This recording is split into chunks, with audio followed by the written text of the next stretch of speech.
la Secretaría de Hacienda y Crédito Público publicó nuevas reglas de carácter general para reformar la Ley Federal para Prevención e Identificación de Operaciones con Recursos de Procedencia Ilícita. Esto, pues bueno, endurece la postura de la autoridad para estos temas. Vamos a platicar con el abogado especialista en Derecho Fiscal, Luis Rodríguez Alemán, sobre este tema. Luis, muy buenas tardes. Buenas tardes, Rogelio. Qué gusto saludarte a ti y a todo el auditorio de negocios. Gracias por tu tiempo, Luis, por acompañarnos esta tarde. Pues coméntanos en términos generales estas nuevas reglas para prevenir y detectar operaciones con recursos de procedencia ilícita. ¿Cómo las califican ustedes? Yo creo que lo resumiste muy bien. Es un endurecimiento por parte de la autoridad fiscal de las obligaciones a los sujetos que están obligados en términos de la ley federal, de la conocida como ley antilavado. Hay que poner un poquito de contexto. Estas modificaciones a las reglas de carácter general vienen precedidas de la reforma que hubo a la ley antilavado en julio del año pasado, en la que se establecieron nuevas obligaciones en materia de prevención e identificación de operaciones con recursos de procedencia ilícita, y se estableció en el artículo segundo transitorio de esa ley que la Secretaría de Hacienda tendría que hacer las modificaciones y adecuaciones a estas reglas de carácter general en el plazo de un año. Se tardaron un poquito más de un año porque la reforma es de julio. Este acuerdo se publica apenas ahorita el pasado 7 de agosto en el Diario Oficial de la Federación, pero básicamente lo que hace, digamos que si yo pudiera, es un acuerdo bastante extenso, ¿no? Sí.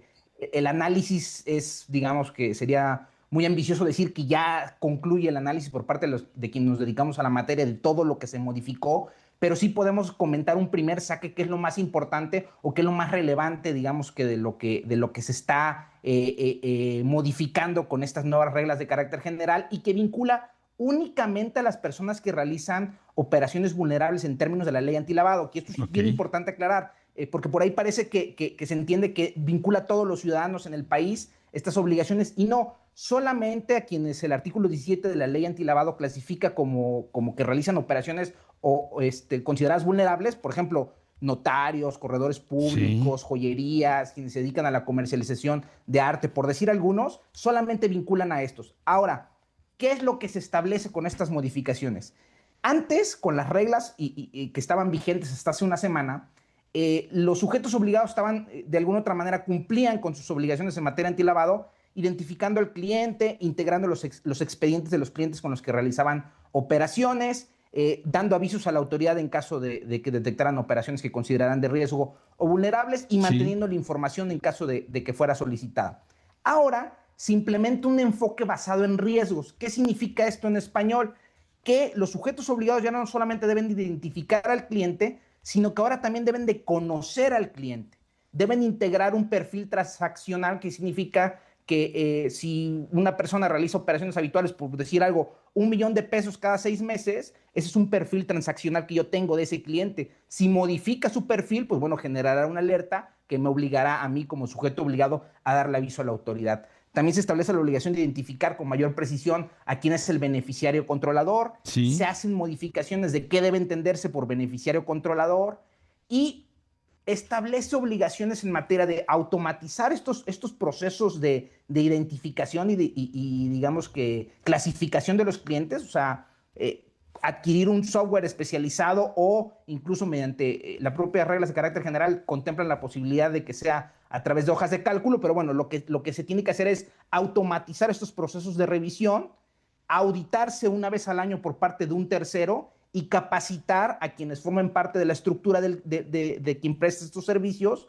para que de alguna otra manera tengan el conocimiento específico para poder cumplir con estas reglas antilavado. Por supuesto. Luis, en estas nuevas reglas hay, digamos que, algo distinto para la forma como se manejan los intermediarios financieros, bancos, SOFOMES, incluso casas de cambio donde pues pueden ser, digamos que, susceptibles de estas operaciones de procedencia ilícita.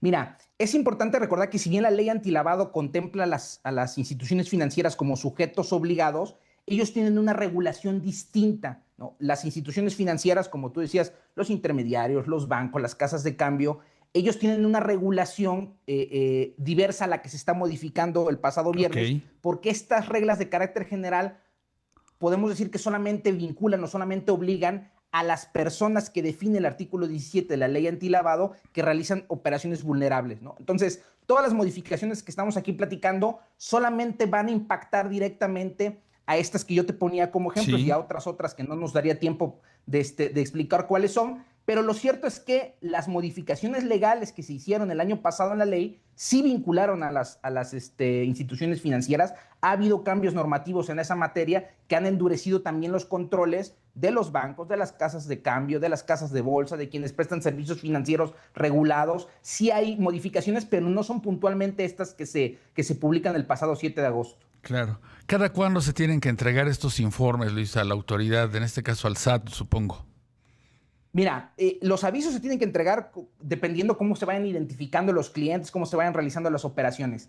Lo que sí podemos, digamos que definir una hoja de ruta es que estas modificaciones que se hicieron con la reforma publicada el pasado viernes, tiene un calendario escalonado de cumplimiento. Por Ok, ejemplo, la implementación de una metodología propia, de un sistema automatizado, tiene que empezar el próximo 7 de marzo de 2027, si no me falla la memoria, ¿no? De ahí la obligación de auditarse cada año empieza en 2028. La obligación de capacitar a las personas que forman parte de los sujetos obligados también en 2027. Y los avisos que tienen que irse dando a la autoridad, pues bueno, tendrán que venirse dando como se venían dando de manera regular, conforme a las reglas que ya existían, ok, una vez que se identifican operaciones que se consideran de riesgo vulnerables y en los términos que va señalando la propia ley y las propias reglas de carácter general. claro.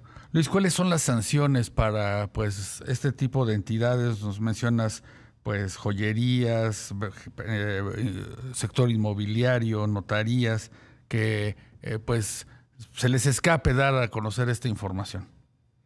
Sí, mira, el abanico de sanciones depende del tipo de incumplimiento, ¿no? Pero sí les puedo decir a quienes están en estos supuestos que son sanciones millonarias. O sea, realmente la amenaza que se ciñe sobre todos estos sujetos obligados en caso de incumplir con estas reglas sí puede derivar en una sanción de un alto costo que puede incluso sacar de operación a una persona física o moral que tenga una operación financiera limitada, ¿no? Por eso la recomendación de que se acerquen a un especialista, que contraten a alguien que los pueda asesorar en esta materia, Claro, porque lo que sí te puedo decir es que a partir de estas modificaciones, el cumplimiento se vuelve todavía más técnico, ¿no? Antes podía uno decir, pues yo identifico al cliente, integro el expediente y doy los avisos.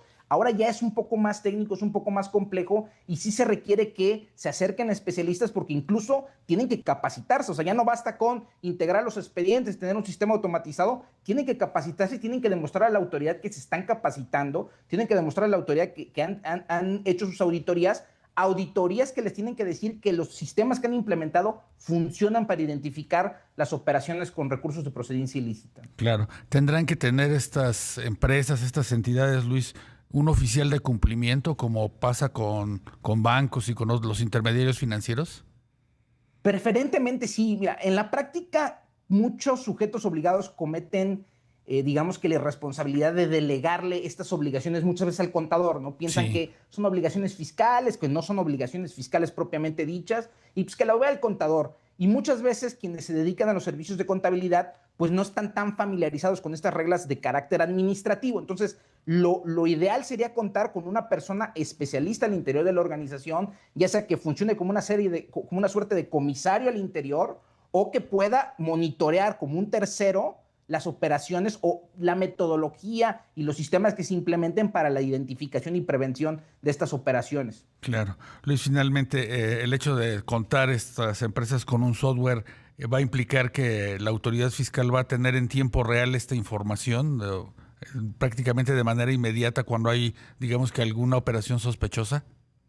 Sí, de hecho, mira, forma parte de las propias obligaciones, ¿no? O sea, los sujetos obligados están obligados a ir dando cuenta a la autoridad de cuando identifican, incluso, a ver, con estas modificaciones, aunque no se concrete la operación, vamos a suponer una joyería, aunque no Sí, se concrete la operación, si ellos identifican que el potencial cliente tiene algún perfil de riesgo conforme a la metodología que hayan implementado, deben de dar aviso inmediato a la autoridad. O sea, aunque no se haya concretado la operación, que es una de las características de estas modificaciones que se implementaron, ¿no? Que, insisto, es muy numeroso los cambios que se hacen, no nos daría tiempo para comentarlos, pero esto es uno de los más relevantes. Claro, pues una tarea adicional para muchas empresas que están, pues digamos, como en este grupo de entidades susceptibles para este tema de manejar alguna operación con recursos de procedencia ilícita, y como tú dices, tendrán que acercarse a expertos para pues conocer a detalle